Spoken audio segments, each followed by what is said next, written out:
Talk a little bit about making money. Not a bad thing to do. It is pretty hard, though, to do in a down market. But Malcolm Polley has been doing it. He's the chairman and president of Stewart Capital Advisors. He runs the Stewart Mid-Cap Fund, which has been one of the top performers of its class over the last year. Malcolm, good to have you here on Street Smart with Matt and myself. Making money. You don't look, though, at the macro picture as much, do you? No, not the short-term macro picture. We're much more interested in very long-term secular trends. So while the short-term economic data that comes through on a monthly basis is interesting, and we certainly pay a little bit of attention to it, it really doesn't drive our investment thesis. Big theme in what you're looking at, though, is you're looking at the emerging markets. So that is one macro trend, though, that you are focusing on and finding opportunity. Right. We don't, since we're a domestic fund, we don't invest directly in emerging markets, but we certainly want to pay attention to what's happening there. In particular, the demand for raw materials, the demand for basic materials for ag supplies is going to continue to grow because of the needs that they have, coupled with the demands, particularly for raw material inputs in the developing world and the developed world as they rebuild their infrastructure, is going to continue to put a long-term pressure on prices in that raw material space. So it's an area we've been emphasizing for the last few years. Malcolm, one thing I find is interesting, though, when you guys say that you don't focus on kind of the macro picture much, I mean, how can you ignore it when the macro picture has so many different problems when you look around the globe, whether it's the U.S. fiscal situation, corporate earnings maybe starting to slow in terms of their growth. You've got the situation in Europe that every day those headlines seem to certainly roil the markets here. The situation kind of goes on and on. China, the slowing of that market and that economy. How can you ignore them? That's got to factor into how you look at things. Oh, it certainly factors into in terms of our expectations for earnings and our outlook for earnings and earnings growth in the companies that we own. But we're much more interested in a long-term picture. If the short-term problems don't impact the long-term picture, then we don't ignore it, but we say that's interesting and move on. A case in point of where we do let things impact was the financial crisis in 2007, 2008, 2009. I know a lot of people bought financials because they looked cheap, but I've learned over the years it's not a whole lot of fun to stand in front of a moving train. It hurts. Right. And so we tend to like to step aside when something that looks cheap may not be because of the circumstances of the market at that particular point in time. All right, so you're definitely more stock-centric. One guy, though, that does look at the macro picture is investor Steve Luthold, and we caught up with him earlier. He says stocks actually are oversold. Listen up. I expect we're pretty close to some type of a significant rally point. The one that we saw on Tuesday was short covering, it looked like. We took that all back the next day. But I really think we're probably close to an area where we're going to get some significant bounce.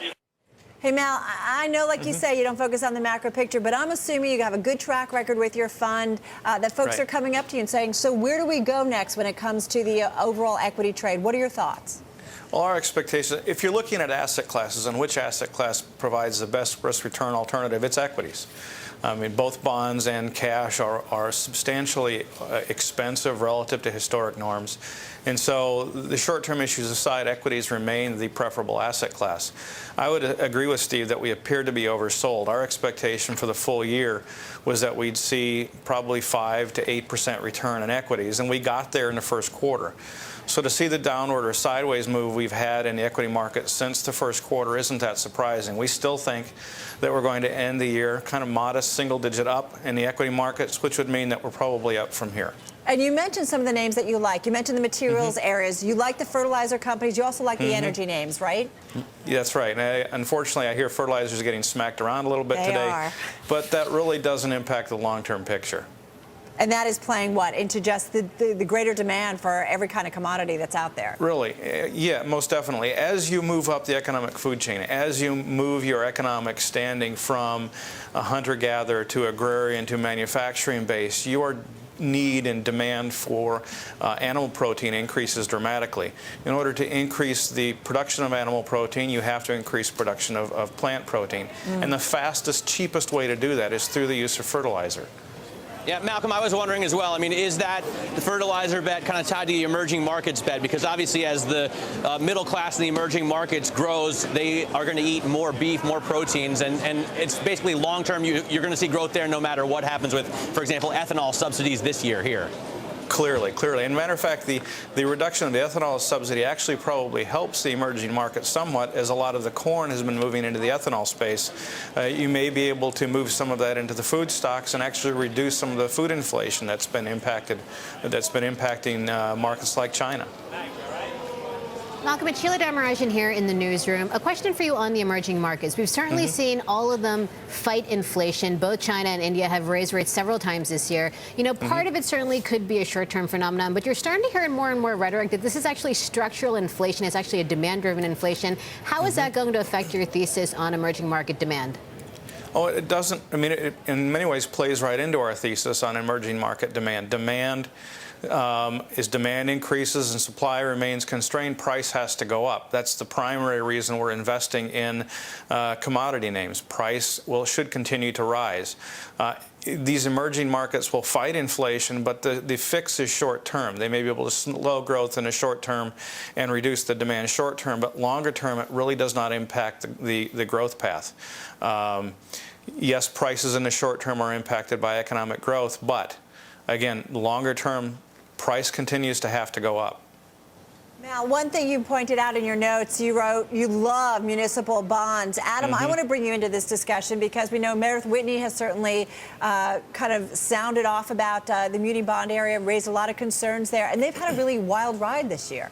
Oh, wild ride. Let me show you the Barclays Cap Index for municipal bonds and talk about a wild ride. Look at this one, Carol.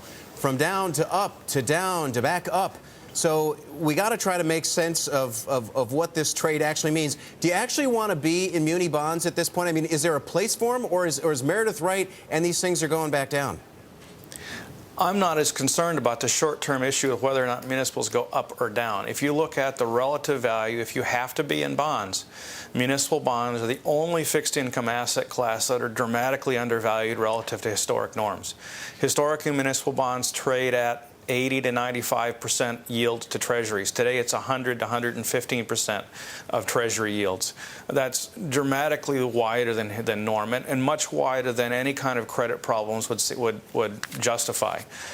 If you look at municipal bonds as an asset class and you compare them to corporate bonds, if you look at the credit history of an A-rated municipal relative to an A-rated corporate, all things equal, you'd rather own the municipal bond because they have a much better credit profile. Municipalities, by and large, the U.S. government notwithstanding, have to balance their budget. And so the revenues their outgo is going to equal their revenue, or it's going to have to equal the revenue and bring it back into line. So I'm not as concerned about the picture of municipal bonds in general. Yes, there will be certain issues that have problems, and yes, there'll be certain issuers that have problems, but if you do the credit work, you shouldn't be afraid of the entire sector. Malcolm, let me ask, because you like emerging markets long term, but we're hearing from a lot of people that there could be problems over the next year or two. And you like municipal bonds longer term, but you could see some bumps in the road the next year, right? I mean, you're in the top 2% of your class for your fund this year. You're in the top 4% in 2010. So you've done really well. You can't afford to miss out on a year or 2 years, right? Well, we're not trying to miss out. Matter of fact, from our perspective, because we pay attention to what we pay for things, the price disruptions that you're going to get because people are afraid of emerging markets over the short term or municipal bonds over the short term will be an advantage for us. We tend to step in when others are fearful and exit when others are greedy. And right now in those two areas, people seem to be fearful.